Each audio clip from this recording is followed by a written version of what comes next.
विषय पे आएंगे। विषय क्या परमेश्वर आज भी हमसे बात करता है। ठीक है, इसकी कुछ बुनियादी बातों को हम लोग देख रहे हैं। बुनियादी और बेसिक हम इसलिए बोलते हैं क्योंकि हम कितना भी सीख ले यह कभी संपूर्ण नहीं हो सकता। हम बस थोड़ी नजर डालते हैं जितना हम समझ पाए। तो आलेख भाई तैयार रहे। विषय है क्या परमेश्वर आज भी हमसे बात करता है। बाइबल विवरण देती है कि परमेश्वर लोगों से कई बार ऊंची आवाज से बोलता है। निर्गमन 3:14 में हम मूसा से बात करते हुए देखते हैं, यहोशू 1:1 में हम देखते हैं, न्यायियों 6:18 में हम देखते हैं, पहला शमूएल 3:11, दूसरा शमूएल 2:1, अय्यूब उसका 40:1, यशायाह 7:3, यिर्मयाह 1:7 और प्रेरितों के काम 8:26, 9:15। ये थोड़े से उदाहरण हैं।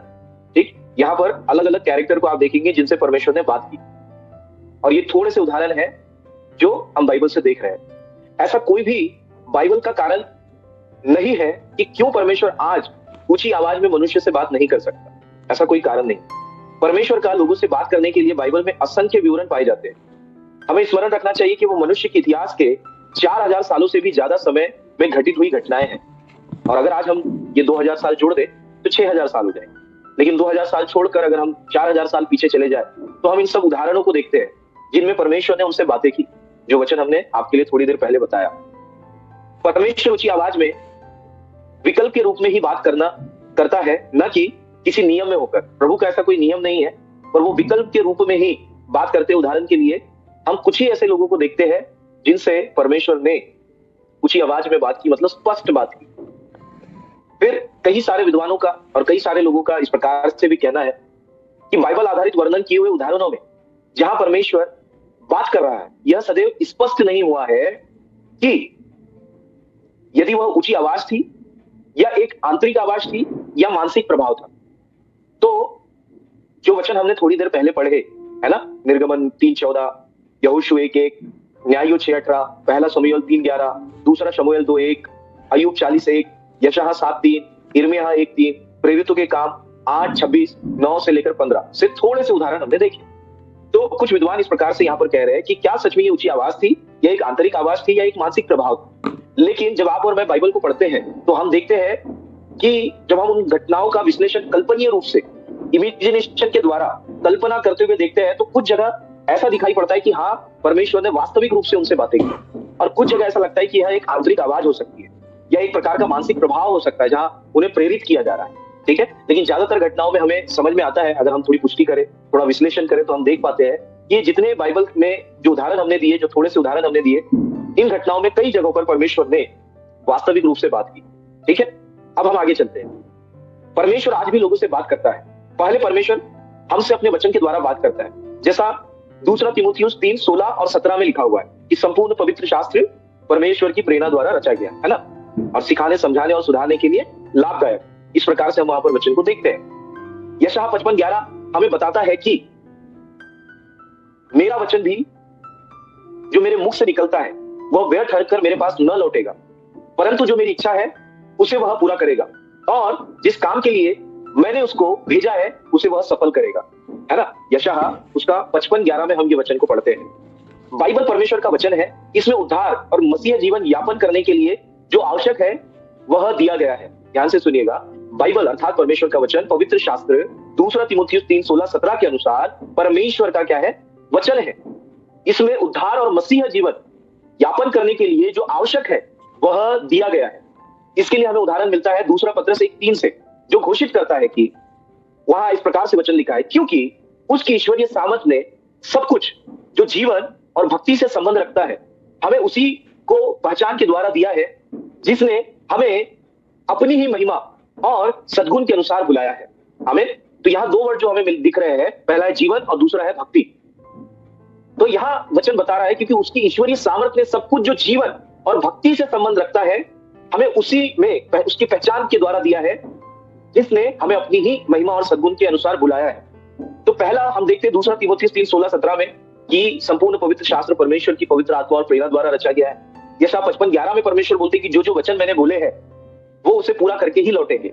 और दूसरा पत्रस 1:3 में हम देख लेते हैं कि जो कुछ जीवन और भक्ति से संबंधित है, मतलब लाइफ के लिए जो इंस्ट्रक्शन चाहिए और जो भक्ति किस प्रकार से हो या जीवन किस प्रकार से जिया जाए, परमेश्वर ने अपने पवित्र शास्त्र में हमें दिया है। ओके, आगे हम देखते हैं परमेश्वर घटनाओं के द्वारा भी हमसे बात कर सकता है। ठीक, हम ये तो देखते हैं कि परमेश्वर वचन से बात करता है, पवित्र शास्त्र से बात करता है, लेकिन और एक चीज हम देखते हैं कि परमेश्वर घटनाओं के द्वारा भी हमसे बात कर सकता है, अर्थात वो हमें हमारी परिस्थितियों को प्रबंध में लाते हुए मार्गदर्शन दे सकता है।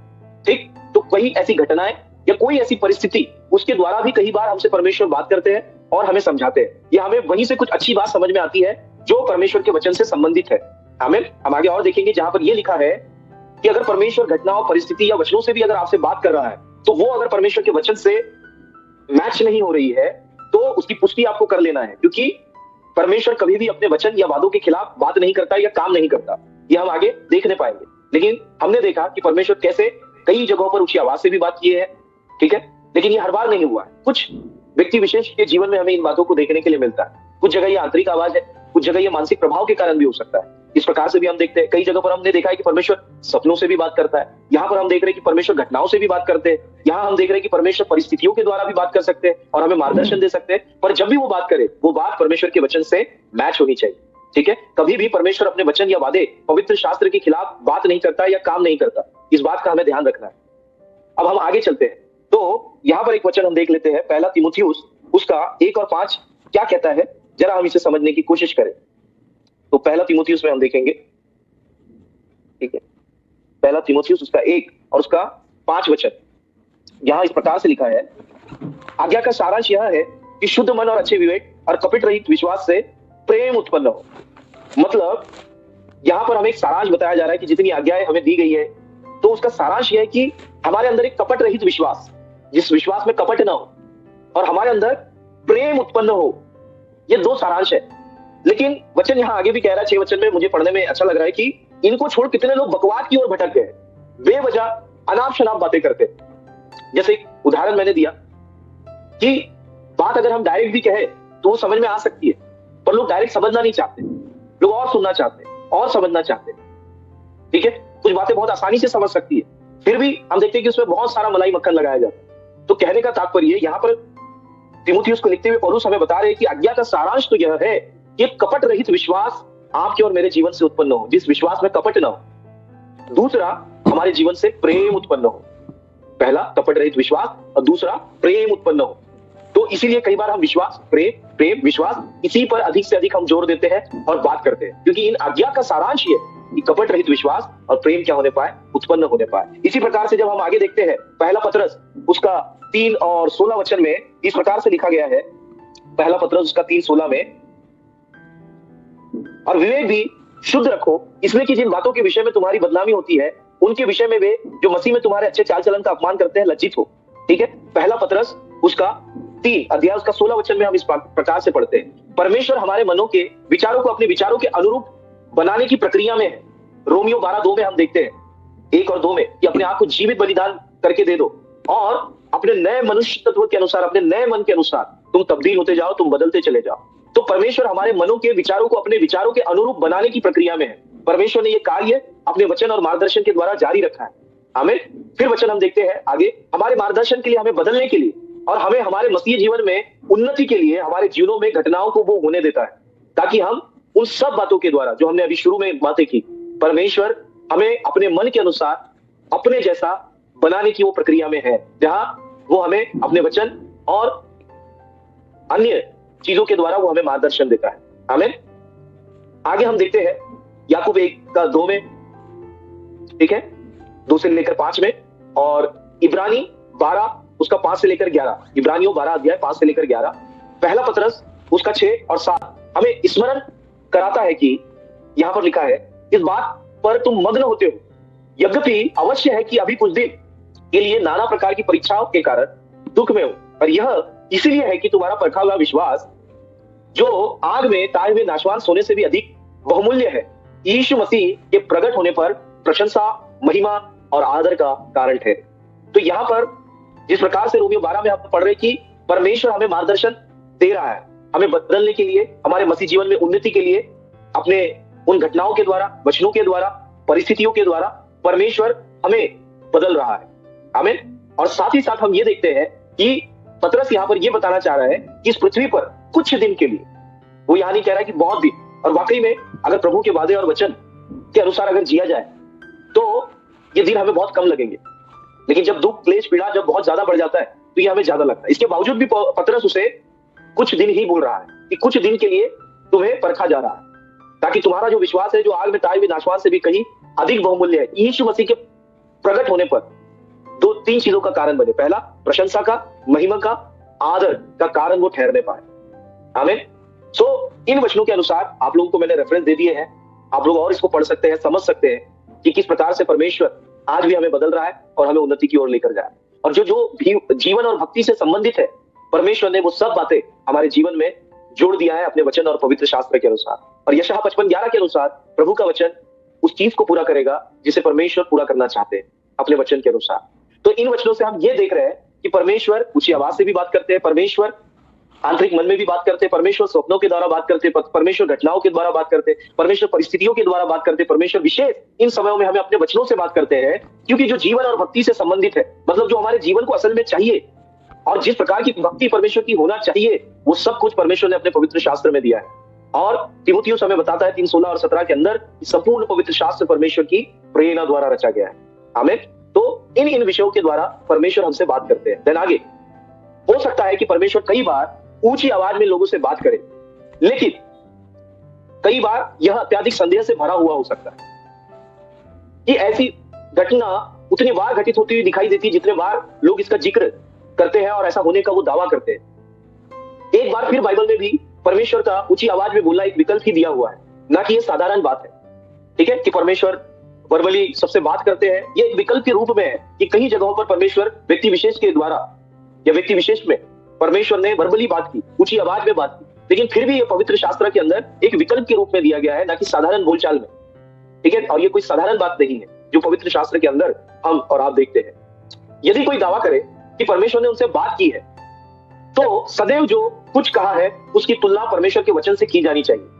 सो इन दिनों में भी हम देखते हैं एपोस्टल, प्रोफेट्स और पास्टर्स, बिशप, डीकन, सेवकों के द्वारा कि लोग कहते हैं परमेश्वर ने मुझसे बातें की, लेकिन जब भी लोग आपको इस बात को बोले तो आपका काम बनता है कि सदैव इसकी तुलना आप पहले पवित्र शास्त्र और परमेश्वर के वचनों से करें। इवन आपसे भी अगर प्रभु बात करे घटनाओं के द्वारा, परिस्थितियों के द्वारा, स्वप्नों के द्वारा, ऊंची आवाज में, किसी भी रूप में, तो आपको पहले देखना है क्या वो चीज परमेश्वर के वचन से मिल रही, वो आपकी आंतरिक आवाज क्यों ना हो या वो आपके आंतरिक विचार क्यों ना हो, आपको पहले जांचना है। और इसके लिए आपको पवित्र शास्त्र का ज्ञान होना बहुत जरूरी है, उत्पत्ति से लेकर प्रकाशित वाक्य तक। इसलिए हमने कहा है कि हर कोई इस साल में अवश्य ही एक और बार बाइबल को पूर्ण रूप से पढ़े, जिससे कि आप पवित्र शास्त्र का ज्ञान रखें और उन बातों को सीखे, जाने और समझे, ताकि परमेश्वर के जन, वो कोई भी हो सकते हैं, apostle, prophets, pastor, teacher, evangelist, कोई भी कह सकता है, बिलीवर, कोई भी बोल सकता है, बिशप, कि प्रभु ने मुझसे बात की। पर हमें देखना है क्या वो चीज परमेश्वर के वचन से मिल रही है या नहीं मिल रही। ठीक है, इवन परमेश्वर भी आपसे क्यों ना बात करे, या आपके आंतरिक विचार में या स्वप्नों में या किसी भी रूप से, आपको देखना है क्या ये बात परमेश्वर के वचन से मैच होती है। और वो वचन अपने हिसाब से तोड़ मरोड़ नहीं लेना है, लेकिन अन्य कमेंट्रीज के द्वारा, बाइबल टीका के द्वारा और एक्सपर्ट और सलाहकारों के द्वारा हमें उन वचनों की भी पड़ताल करनी है, क्या ये वाकई में हमें उस ओर लेकर के जा रहा है, ना कि हमें उसे तोड़ मरोड़ करके हमें अपने लिए जवाब तैयार कर लेना है कि हाँ ये ऐसा है। तो कई बार अगर आपको ऐसा लगे तो आपको एक्सपर्ट की सलाह लेनी चाहिए। ठीक, बहुत ज्यादा जरूरी है, ना कि आप ये सोच ले कि मैंने बाइबल पढ़ लिया, मुझे उत्पत्ति से प्रकाशित वाक्य तक मालूम है, तो परमेश्वर आपसे इस प्रकार से बात कर रहा है। और हो सकता है वैसा ना हो, इसलिए आपको एक्सपर्ट की भी सलाह लेनी है, जो बाइबल के अच्छे ज्ञानी दाता है, जो बाइबल का इतिहास जानते हैं, बाइबल का कॉन्टेक्स्ट जानते हैं कि किस संदर्भ में वो वचन बात कर रहा है। ऐसे लोगों की भी सलाह लेना आपके लिए बहुत ज्यादा जरूरी है, क्योंकि एक जगह पतरस ने पौलुस के लिए कहा कि पौलुस की बात सभी को समझ में नहीं आती, उसकी बातें तो कठिन है। ठीक है, तो आपसी में भी हम उनको देखते हैं कि परमेश्वर ने जिन्हें जिस प्रकार की बुलाहट और ज्ञान और प्रकाशन दिया था, कई बार उन्हें समझना मुश्किल होता है। इसलिए बहुत गंभीरता पूर्वक अध्ययन करके हमें उन वचनों को अपने लिए स्वीकारना चाहिए, खासकर तब जब आपको लगे कि परमेश्वर ने आपसे बातें की है, चाहे दर्शन के द्वारा या सपनों के द्वारा। और एक प्रकार की बीमारी हमने और एक देखी है, कई लोग इतने ज्यादा भावुक हो जाते कि वो बोलते कि जो परमेश्वर ने उन्हें बोला है या जो उन्हें स्वप्नों में दिखाया है, वो मानसिकता पूरी तैयार कर लेते हैं। और जब उन्हें अगर एक्सपर्ट भी सलाह दे, बाइबल की विद्वान भी बोलते हैं कि ऐसा नहीं ऐसा है, तो उतना ज्यादा उससे क्लोज हो जाते हैं कि नहीं नहीं ये तो ऐसा ही है। वो हालांकि एक्सपर्ट के समझाने पे या बड़े बाइबल के ज्ञानी दाताओं से जानने के बाद भी वो ऐसे सर हिला सकते कि हाँ, लेकिन अंदर ये चल रहा होगा, नहीं नहीं मुझे आ गया ना, तो यही सही है, ये दर्शन सही है, ये स्वप्न सही है, मुझे जो एहसास हुआ यही सही है। और इसी का शैतान फायदा उठाता है।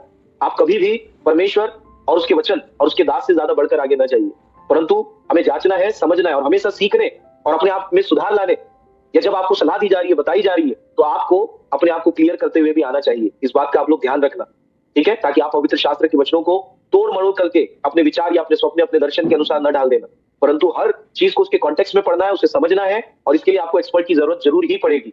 इसीलिए परमेश्वर ने 5 फोल्ड मिनिस्ट्री को भी रखा है, जिसे हम देखते हैं, है ना, profit, evangelist, apostle, teacher, pastor, ये सब मिलकर हमारी मदद करते हैं ताकि हम उनसे सलाह लें और उन एक्सपर्ट के द्वारा हम सही नतीजों पर पहुंचे। तो कभी भी बाइबल हिंदी में और हिंदी आपको आती है, इसका मतलब ये नहीं है कि आप उसके एक्सपर्ट हैं। तो सही, आप 10 साल के हो सकते हैं, 20 साल के प्रभु में हो सकते हैं, पर हमेशा सीखते रहिए और जानना और समझना बहुत ज्यादा जरूरी है। तो फिर एक बार मैं आपके लिए स्टेटमेंट पढ़ दे रहा हूं कि एक बार फिर बाइबल में भी परमेश्वर ने का ऊंची आवाज से बोलना एक विकल्प ही दिया हुआ है, ना कि साधारण बात है। यदि कोई दावा करे कि परमेश्वर ने उससे बात की है, सदैव जो कुछ कहा है उसकी तुलना परमेश्वर के वचन से की जानी चाहिए। यदि परमेश्वर आज आपसे बात करता है तो उसका वचन जो कुछ उसने बाइबल में कहा है उसके साथ पूर्ण सहमति में होगा। परमेश्वर स्वयं के विरोध में बात नहीं करता, इस बात का आप लोगों को ध्यान रखना है। फिर एक बार मैं कह रहा हूं, जो कुछ उसने बाइबल में कहा है उसके साथ वो संपूर्ण सहमति में होगा। अगर प्रभु आपसे बातें करते हैं, परमेश्वर स्वयं के विरोध में बात नहीं करता, इस बात का आपको ध्यान रखना है। तो प्रभु आपको आशीष दे। इन वचनों के द्वारा हमने समय का पूरा ध्यान रखा है आज, और आज का यह वचन हम यहीं पर रोकते हैं। प्रभु आप सबको आशीष दे, आमीन। बोलो यीशु मसीह की जय। ठीक है, एक थोड़ा सा हमने डिटेल देखा कि क्या क्या चीजें हो रही थी, तो इस रूप से भी हमें देखना है। हो सकता है कोई विडंबना में हो तो परमेश्वर ने आपसे बातें की, तो ओके, प्रार्थना करते हैं, ठीक है। फिर उसके बाद और टाइम स्पेंड कर लेंगे, पर पहले प्रार्थना कर लेंगे। Thank you Jesus, thank you Holi spirit, thank you master. परमेश्वर पिता, हम बहुत ज्यादा धन्यवादी आपके लिए। सच में पिता परमेश्वर, आज तक हमने आपकी ऊंची आवाज तो नहीं सुनी प्रभु, लेकिन पवित्र शास्त्र में कई जगह हम देखते हैं कि आपने स्पष्ट रूप से औरों से बात की। उसके कुछ उदाहरण हमने देखे परमेश्वर पिता। साथ ही साथ परमेश्वर हमने देखा कि आप और विभिन्न तरीकों से बात करते हैं, जिसमें हमने देखा घटनाएं, परिस्थिति, स्वप्न, ये सब बातें आती है। और विशेष आज जो आप हमसे बात करते हैं प्रभु, वो है वचन। और पतरस हमें कहता है कि जो भी जीवन और भक्ति से संबंधित है वो आपने अपने पवित्र शास्त्र में हमें दे दिया है प्रभु। तो आपके बच्चों से हमने बात करनी चाहिए कि आज परमेश्वर अपने पवित्र वचनों के द्वारा हमें मार्गदर्शन करता है और हमें बदल रहा है, हमें विश्वास के द्वारा, और ऐसा विश्वास हमारे अंदर पैदा करना चाह रहा है जो कपट रहित हो और जिसके द्वारा प्रेम उत्पन्न हो। केवल विश्वास काफी नहीं है, फर्स्ट स्टेप है कि आपका विश्वास कपट रहित हो। दूसरा है जिसमें प्रेम होना चाहिए, कि हम आपस में प्रेम रखें, आमीन। तो परमेश्वर पिता, आपके बच्चों ने इन वचनों को सुना और आपने इनसे और मुझसे, हम सबसे बातें की। हम चाहते हैं खुदावन कि हमेशा हम आपकी राहों पर बने रहें। सभी को आप आशीर्वाद दीजिए, आपके वचन की आज्ञाकारिता में रखिए, ताकि आप उन्हें बदलते हुए आगे बढ़ा सके। तो आपको कोटि कोटि धन्यवाद पिता, हमें चुनने के लिए और हम पर अपनी महिमा प्रकट करने के लिए। धन्यवाद परमेश्वर। चलता मैं रहूं तेरी राहों पर खुदा, बन के रहबर मेरा तू चलना संग खुदा। तुझ पर ही बना रहे मेरा भरोसा, तू मेरी चट्टान, रहूं तुझ में स्थिर सदा।